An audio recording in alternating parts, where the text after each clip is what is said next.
श्वास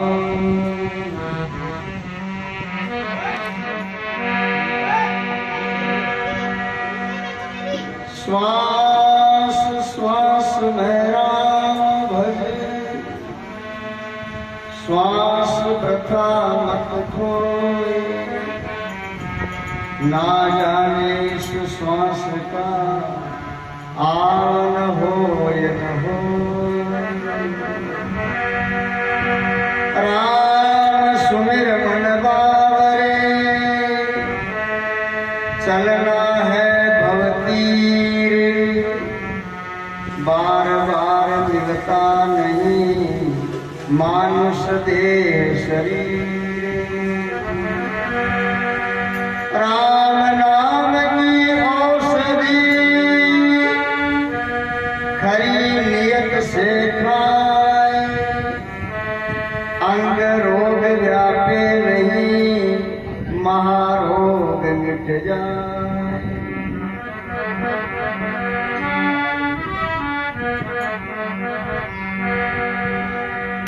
चारों वेद ढंढोर के अंत कहोगे राम, यूं रचन पहले ही कहो ए तेरी मैं काम। जब जी करें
स्वामी जी महाराज बता रहे थे।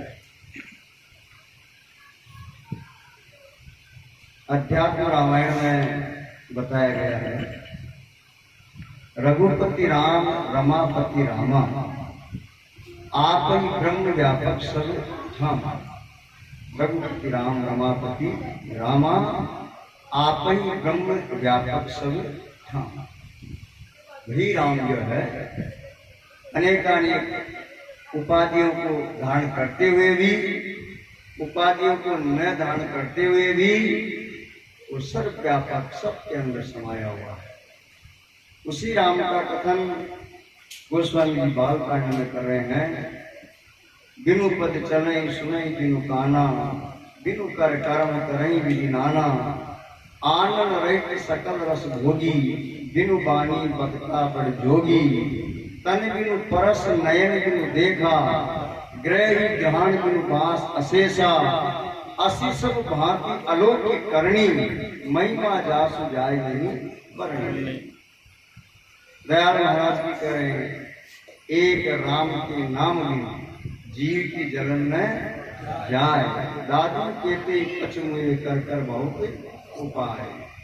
क्योंकि वो अधिष्ठान है, अध्यस्त नहीं है, वो अधिष्ठान है, वो अंश है और हम अंशी हैं। यहाँ ये ध्यान दे, वो अंश है और हम अंशी है। ये अंशी जब तक अंश में नहीं समा जाता है, अंश के अंदर ओतप्रोत नहीं हो जाता है, तब तक शांति नहीं मिलती। एक अंश है और एक अंशी है। अभी जो बात चल रही थी, महात्मा जो शपथ ऋषि हुए, जो सरगरा थे और शरीर की जाति से तो निम्न थे, उनकी यही स्थिति थी राम तत्व के विषय। तभी तो वो संत बजा नहीं था। तो गोस्वामी लिखते उनके लिए, गोस्वामी जी शरीर की जाति से ब्राह्मण थे, लेकिन गोस्वामी लिख रहे हैं क्षत्रिय 1,99,000, क्षत्रिय 1,99,000, विप्र करोड़ 50, एक शूद्र की बनैया तुले न तुलसीदास। वो जो युधिष्ठिर जी ने यज्ञ करवाया, उसमें गणना की गई, क्षत्रिय कितने थे? 99 लाख क्षत्रिय थे, राजा महाराजा, और 1,50,00,000 ब्राह्मण थे। उस यज्ञ के नहीं बजा संग, बजा ही नहीं। एक शूद्र की बनैया तुले न तुलसीदास। गोस्वामी तुलसीदास जी कह रहे हैं कि ये 99 लाख क्षत्रिय और जो 1.5 करोड़ विप्र हैं ब्राह्मण, इनको तो एक तराजू के पलड़े में बैठाया जाए सबको। और वो जो शपथ ऋषि थे, उनको खुद को नहीं, बनैया कहते जूतियों को, उनकी जूती एक पलड़े में रखी जाए तो भी पलड़ा भारी वही रहेगा। इतनी महिमा गोस्वामी जी करते हैं। फिर कहते हैं, राजा प्रजा और विप्रजन सबको मरियो मान, तुलसी संग बजायो सरगरा, धरियो सबके ध्यान। गोस्वामी जी कहते हैं वहां राजा प्रजा विप्रजन सभी थे, सबका मान मर्दन हो गया। किस वजह से? उस एक राम तत्व की वजह से। और तुलसी शंख बजायो सरगरा, सबने धरियो ध्यान। गोस्वामी जी लिख रहे उनकी महिमा कि वो सरगरा जो थे, शौकत जी नीची जाति के थे, उन्होंने शंख बजाया और सबने ध्यान से श्रवण किया। किस वजह से? कि वो उसमें मिले हुए थे, ओतप्रोत थे। तो एक तो होता है केवल वाणीगत, एक कंठगत होता है, एक हृदयगत होता है, एक नाभिगत होता है। ठीक है ना? तो महापुरुष जो है ना, जितने भी जो राम तत्व को बसने वाले हैं, जपने वाले हैं, हम लोगों का तो किसी का तो मुंह तक ही रहता है ना? माला पीती हाथ में, जीभ फिरे मुख माए, मनवा तो 14 फिरे, ये तो सुन ले ना। मनवा जो है अलग रहता है, मन अलग रहता है, और वाणी अलग रहती है। लेकिन जो संत जन है उनका मनसा वाचा करुणा ये तीनों एक रहते हैं, तदाकार होते हैं। देखिए एक प्रसंग आता है, नागौर क्षेत्र के अंदर सांडीला गांव है ना। सांडीला गांव के अंदर एक फूलाबाई जी हुए, ये प्रकरण चल रहा है, उसके लिए बता रहा हूँ आपको। फूलाबाई जी जाटों के घर से उनका शरीर था, जन्म था। जब उनको सुधी आई तो उन्होंने अपने घर का त्याग करके जंगल में जाकर के और एक टिकिया बना ली और निरंतर मन को तदाकार करके राम राम राम राम निरंतर। तो उनकी जागृत में भी ये स्थिति रहने लगी, स्वप्न जब आता तो स्वप्न में भी वही स्थिति, सुषुप्ति में भी वही स्थिति, राम के अलावा कुछ काम ही नहीं। ऐसा करते करते क्या होता है कि उनके आसपास में जितनी भी जड़ वस्तुएं थी उनमें भी वो ध्वनि समाने लगी, वो जो ध्वनि थी समाने लगी। तो एक बार क्या हुआ कि फूलाबाई जी क्या करके भोजन प्रसाद को जीवती ने, तो जंगल में जाकर के गायों का गोबर लाती, उसकी थापड़ी बनाती और थापड़ियों का ढेर लग जाता तो साधु संतों को दे देती। एक बार क्या होता है, कोई दूर क्षेत्र के चोर थे, उन्होंने सोचा ये थापड़ियां हैं उनको चुरा करके बेच देंगे और उससे कुछ मिलेगा तो थोड़ा अपन कुछ खा लेंगे। तो फूलाबाई जी की थापड़ियां चुरा करके ले गए। जैसे थोड़ी देर बाद फूलाबाई जी आई तो थापड़ियां नहीं मिली। वो कहने लगी सबसे, तो कोई बोले देख के पता किया तो वो चोर जो थे कहीं चले गए थे, वो थापड़ियों का ढेर लगा हुआ था। तो फूलाबाई जी ने कहा कि ये मेरी थापड़ी। थोड़ी देर फोन लेके आया, वो पता किया, उनको पकड़ा बुलाया। तो वो चोर कहते हैं कि इसका क्या प्रमाण है कि ये थापड़ियां फूलाबाई जी की है, क्या मोल लगी हुई है, थापड़ियां तो और ही पड़ी है, वो भी है ये भी है, हम कैसे मान लें कि ये फूलाबाई जी की थापड़ी है। तो देखो फूलाबाई जी का राम के प्रति विश्वास, गुरु के प्रति विश्वास, विचार सागर में कहा है, सत्य वचन गुरु वाक्य है, श्रद्धा अविश्वास, समाधानता को कहे मन विक्षेप को नाश। गुरु के शब्दों में श्रद्धा और विश्वास जिसका हो जाता है उसका राम भजन भी सफल हो जाता है। तो फूलाबाई जी दावे के साथ कहती है कि मेरी जो थापड़ियां है उसको कान के लगा करके अगर सुनोगे तो उसमें राम नाम की ध्वनि आपको सुनाई देगी। सब बोले अरे ये पागल है, ये ऐसा भी कभी होता है क्या कि थापड़ियों के अंदर भी राम नाम की ध्वनि? कि भाई जी आपकी बुद्धि तो ठीक है कि नहीं? हाँ बिल्कुल विश्वास से करेंगे कि जो मेरी थापड़ियां हैं आप कान पे लगाओ और जिसमें ध्वनि आती है उसको पटक के रहो, जिसमें ध्वनि नहीं आएगी वो मेरी थापड़ी नहीं है। आश्चर्य हुआ सबको, लेकिन सारा गांव इकट्ठा हुआ तो कहा लगाओ देखो। ऐसा ही हुआ, जो जो भी कान पे लगावे, जो फूलाबाई जी की थापड़ी थी उसमें राम राम राम राम ध्वनि निकले। सब फूलाबाई जी के चरणों में गिरे, हमसे अपराध हुआ, आप हमें क्षमा करें। वो थापड़ियां वापस उनकी कुटिया पे डाल के, सांडीला गांव है नागौर जिले के अंदर।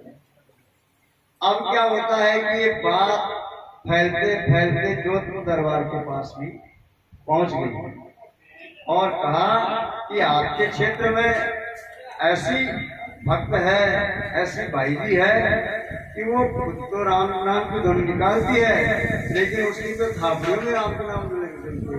राजा को बड़ा क्रोध आया, ये क्या इस तरह की बकवास है, ऐसा होता है कभी? बोले महाराज मैं सही कर रहा हूँ। जिसने भी कहा राजा को जाकर के, तो राजा दूसरे दिन बग्गी में बैठ करके और फूलाबाई जी की कुटिया पे आए। उस समय फूलाबाई जी वहाँ नहीं थे, तो क्या क्या उन्होंने फूलाबाई की कुटिया में वो घुसे। जैसे कुटिया में घुसे और जोधपुर नरेश की प्रति तदाकार हो गई और वही कुटिया के अंदर राम राम राम राम वही ध्वनि वो समाधि लग गई। थोड़ी देर बाद पूर्णाबाई जी आई, देखो कौन है ये? किसी ने कहा कि ये राजा है, जोधपुर नरेश है। अच्छा, जगाया उनको और वो जैसे देखा तो कहा कि किसी ने कहा यही है पूर्णाबाई। राजा को विश्वास नहीं हुआ। क्यों नहीं हुआ? कि पूर्णाबाई जी का जो भेष थे वो यही था, वो जो गाँवों में पहनते हैं अपने लहंगा और वही ऊंचा ऊंचा लहंगा, वैसे वो कोई लुगड़ी ओढ़नी और हाथ में कोई करे वैसा का वैसा, और कोई नहीं भाई कोई साधु की तरह हो। राजा को विश्वास किया ये भाई जी हैं, हाँ यही है। नमस्कार किया, सत्संग की चर्चा हुई, राम तत्व के बारे में भाई जी ने समझाया।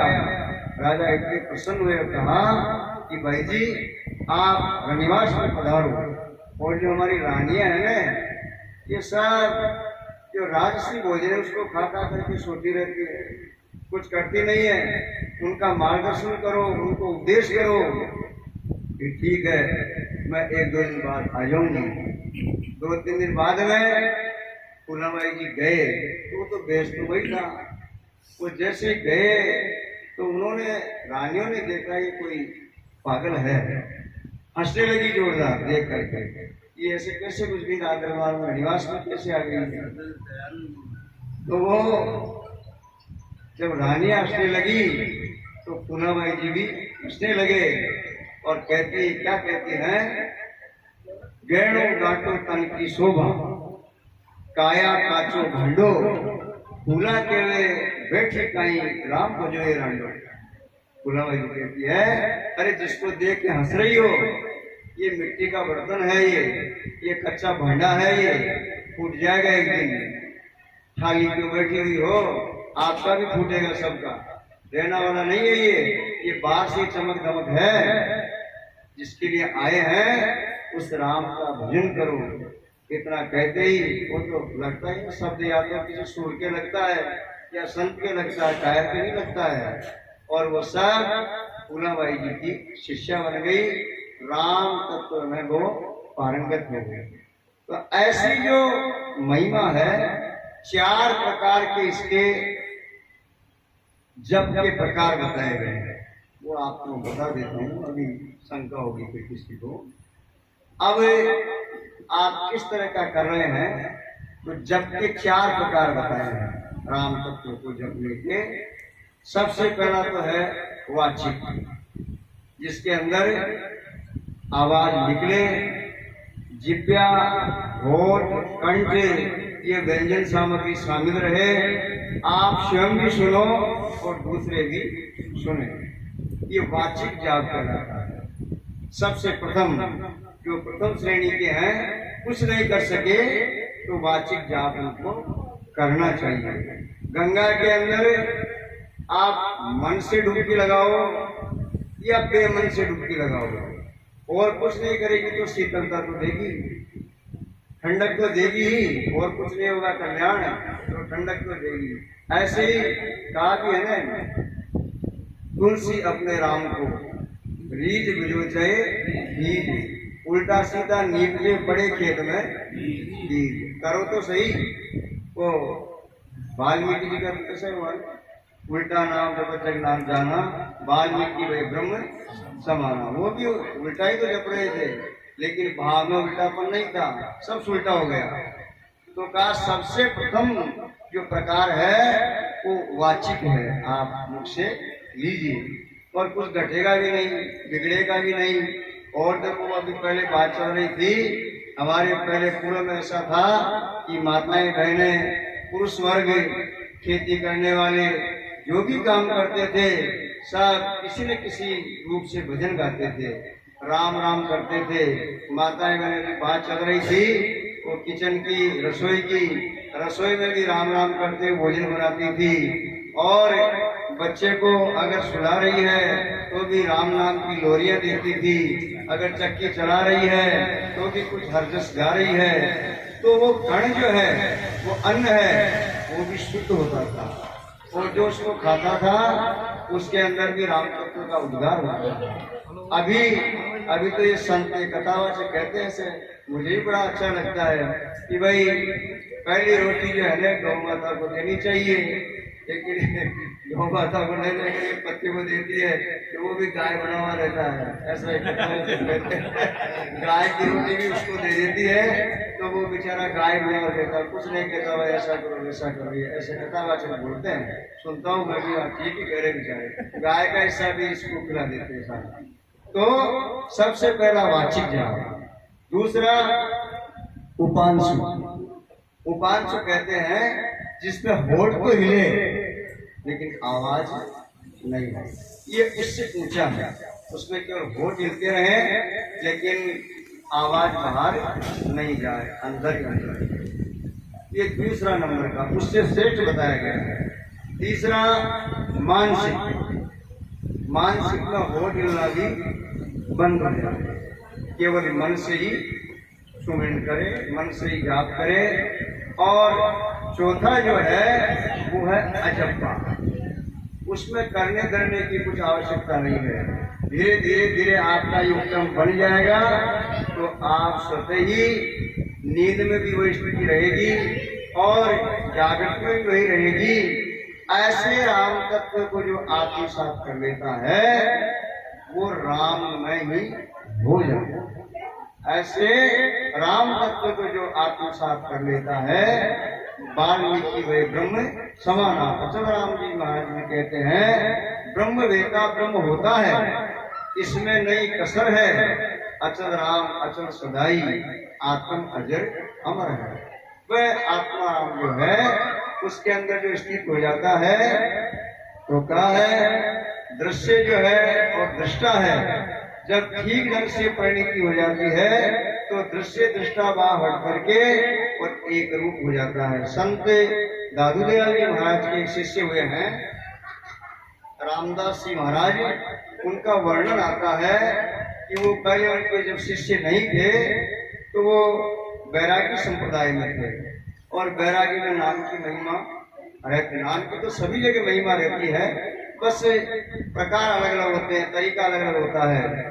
तो उन्होंने ये प्रश्न आपको पहले की बात सुना दूं आपको, तो वो उनके मन में ऐसा हुआ कि हमारा जो बैरागी संप्रदाय है, वैष्णव है, इसमें तिलक लगाया जाता है, जटा रखते हैं आदि आदि, तो मुझे कुछ ऐसा करना है तो लोग मेरी अलग से पहचान माने। तो उन्होंने क्या किया, शरीर उनका बहुत बलिष्ठ था, हट्टा करता था, जटा लंबी बढ़ाई, दाढ़ी बढ़ाई, और एक पेड़ को कटवा करके और उस पेड़ के इतने मोटे मोटे मोती बनवाए, पेड़ के माला जो फेंकते हैं ना, कि भाई सब तो छोटी माला रखते हैं, मैं ऐसी रखूंगा जो दुनिया देखेगी। बड़े बड़े मोती बनवाए और बहुत मोटा रस्सा ला करके, अब 108 मोती तो रस्से में आएंगे, रस्सा के अंदर उसको पिरो दिया 108 की माला। इतनी भारी माला किससे उठे, कोई बड़ा भारी बैल लेकर के आए और वो माला उस बैल के ऊपर ला दी। जहाँ भी जाए उस बैल को साथ में करके जावे। अब फेरने का तरीका, जहाँ कहीं भी कुआं दिखे तो उस घोड़ के ऊपर उस माला को लटका के और वो जो मोती है ना दोनों हाथों से पकड़े, राम राम राम, ऐसे तो फिरे नहीं हो, और आवाज दूर दूर तक जाए। तो सब लोग देखने लगे ये बहुत बहुत पहुंचे हुए महात्मा, 1 लाख नाम रोजाना के लिए। देखो एक बात कहते हैं, दादी जी ने एक थोड़ा बहुत अच्छा कहा है, तुलसीदास जी ने कहा, अब थोड़ा विषय बढ़ाते हैं, तुलसी अपने राम को रीझ में जो जाए कीज, उल्टा सीधा नीचे पड़े खेत में दी। लेकिन दादू जी महाराज ने बहुत अच्छी बात कही, कालर खेती नहीं नीपजी, नीपज तो जाएगा लेकिन कालर खेती नहीं नीपजे, जो बोए सो बार, दादू आना बीज को क्यों पसमरे गंवार। समझ रहे हो आप, वो खारडे की जो भूमि होती है ना, उसमें कितना ही डालवा, कितने बुआई करो, कुछ भी नहीं होगा, सब बेकार जाएगा नहीं, ठीक है ना। ऐसे ये जो खारडा है, अंतःकरण है, ये शुद्ध हुए बिना जो कुछ कर रहे हो कुछ भी नहीं मिलने वाला है। तो 1 लाख नाम रोजाना के जपे लेकिन शांति कुछ भी नहीं हो जानी चाहिए ना शांति, लेकिन नहीं हो, मन में बस उच्चाटन लगा रहे। ऐसे करते करते दादू जी महाराज जी एक बार उधर पधारे, जो मावता की पार है उधर पधारे, वहां भजन कर रहे थे। कोई आत्मज्ञानी सतग्रस्त भक्त एक बार उधर से निकला, इधर से जिधर वो महात्मा वो कुएं में से वो मोती गिरा रहे थे, उन्होंने देखा, उनकी स्थिति देखी तो आत्मज्ञानी महापुरुष को सब विदित हो जाता है। उनकी स्थिति देख करके और उनके पास गए, महाराज जी कितना समय हो गया आपने पेड़ पे? बोले बहुत समय हो गया। तो आप सही बोलना, राम तत्व की शपथ है आपको शांति है क्या मन में या अशांति? सही बोलना। तो बोले हाँ शांति। कितना नाम लेते हो? 1 लाख लेता हूँ, फिर भी शांति नहीं है, शांति हो जानी चाहिए। बोले नहीं है, तो शांति चाहिए तो थोड़ी दूर पे दादू जी महाराज बताएगा, आप उनकी शरण में जाइए, वो आपको बताएंगे, समझाएंगे। अब पहले तो वो अहंकार घुसा हुआ कि मैं तो बहुत बड़ा भारी संत हूँ, है ना? उनको कह तो दिया, चले गए वो। फिर थोड़ी देर में सोचा दादू जी का नाम हमने भी सुना है, चलो मिलते हैं। तो चुपचाप गए अंधेरे में जाकर के समय दादू जी महाराज समाधिस्थ थे, तो बैठे रहे। थोड़ी देर बाद समाधि जागे तो बोले दादू आओ महाराज बताओ कैसे पधारे? बोले महाराज तब कहा मैं महाराज नहीं हूँ। तो क्या हो? मैं कुछ लेने के लिए आया हूँ, कुछ समझने के लिए आया हूँ। हाँ बताओ। सारी स्थिति बताई। मैं 1 लाख नाम लेता हूँ, माला भी है देखो इतनी बड़ी, और बैल भी रख रखा है, पर मुझे शांति नहीं है। दादू जी महाराज क्या कह रहे हैं? जानक सुमिरन भेद को साधु गिरला कोई, बैरागी लख नाम ले दादू सम नहीं हो। ये जो सुमिरन का भेद है, नाम जप का भेद है, ये सब नहीं जानते हैं। जानत गिरला कोई, बैरागी लख नाम ले दादू सम नहीं होय। बैरागी लख नाम ले कहने प्रकट देश, तुम ही प्रकट सब लोक में कहो दादू उपदेश। उपदेश देते हैं। अरे पहले अंतर में जाने बिना उसका भजन ठीक ढंग से नहीं होता है, उसका जाप ठीक ढंग से नहीं होता है। अंतर में जब तक अगर वो कहा कि घर में अंधेरा है और आप किसी वस्तु को खोजना चाहें तो बिना प्रकाश के नहीं मिलती है। ऐसे अंतःकरण में जब तक अंधेरा है तो उन्होंने सारी विधि समझाई और कहते हैं नक सिख सब सुमिरन कहे, ऐसा कहिए जाप अंतर विकसे आत्मा तब दादू प्रकटिया। दादू महाराज कहते हैं इस तरह से करना है। नख ये पांव का जो है ना अंगूठा, इसका नाखून से लेकर के सिख ये शरीर तक, ये मस्तक तक, अंदर ही अंदर नख सिख सब सुमिरन करे, ऐसा कहिए जाप अंतर विकसे आत्मा तब दादू प्रकटे आप। ये मंथन करोगे, ये घर्षण करोगे अंदर ही अंदर, तो वो राम तत्व प्रकट हो जाएगा। जैसे दही को उगलने से घी प्रकट हो जाता है, और वही जाप सर्वश्रेष्ठ होता है। उसके अंदर किसी बाह्य उपकरण की आवश्यकता नहीं होती है, वो तो अंदर ही अंदर होता है। तब उनको परम शांति मिली, उस बैल को छुटकारा किया और वो अंदर ही अंदर। ऐसे ही एक संत बुल्ले साहब हुए, संत बुल्ले साहब का नाम आता है। वो पहले किसी फौज में थे और फौज में होकर के उनको क्षणिक वैराग्य और साधु बन गए, और साधु बन करके एक माला ले ली और वो भजन करने लगे। भजन करते करते क्या होता है कि अब भोजन भी तो होना चाहिए ना, तो सुबह सुबह एक दूध देने वाली जो गुजरी माई थी वो दूध दे करके जाती थी ऊपर। तो वो कहते थे भाई सुबह मुझे भी दूध दे जाएगा, आसपास में भी देती। तो वो भाई जो थी रोज दूध दे के जाए। जब 1 महीना हो गया तो बुल्ले साहब पूछते हैं, हाँ भाई लेखा जोखा पंजाब अपन के साथ का बोलते, पंजाब में लेखा जोखा कहते हैं उस भाषा में। हाँ भाई कितना हो गया आपका 1 महीने का? तो वो भाई है ना, उसको उन महाराज से अंदर ही अंदर मित्रता हो गई।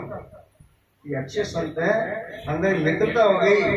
तो वो कहती है महाराज जी को, यारा कुछ क्या लेकर। महात्मा जी पूछते हैं क्या लेखा जोखा हो गया, हिसाब किताब कितना हो गया। तो कहती 11 कुछ क्या लेखा।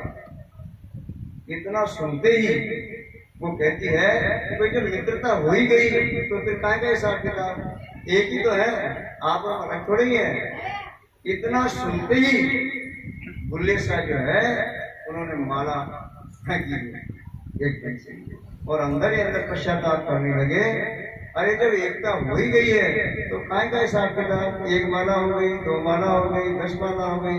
ये भी एक तरह से उसके ऊपर एहसान करना है कि मैं तेरा नाम ले रहा हूँ, मेरा आपकी मुखी प्रकाश आया। ये भी उसके ऊपर बोझ लादना है। ये जो है ना कि 1 कर ली, 10 कर ली। अरे जब हो ही गई एकता तो फिर काय का हिसाब किताब, 10 माला 20 माला, वो तो निरंतरता होनी चाहिए, उसमें अंतर नहीं होना चाहिए। और उसी समय वो जो बाई थी उसके पांव पकड़े बुल्ले शाह ने, तो बोली भाई महाराज ये क्या, कि नहीं तू मेरी गुरु है। तो मैं कहे कि गुरु कि मेरी आंखें खोल दी। मैंने अब तक उसको अलग मान रखा था, अंतर मान रखा था, लेकिन मेरे उन्हें दिव्य चक्षु खोल दिए, वो अंतरता अलग हट गई और एकता हो गई, निरंतरता हो गई। तो कहते हैं जावे जावे रे उमरिया प्राणी राम नाम गुण गाए। अर्थात की जो उम्र है ये धीरे धीरे धीरे बीत रही है, जा रही है। वो जो राम तत्व है आपका जो अंशी है उसमें आप धीरे धीरे धीरे स्थित हो जाइए।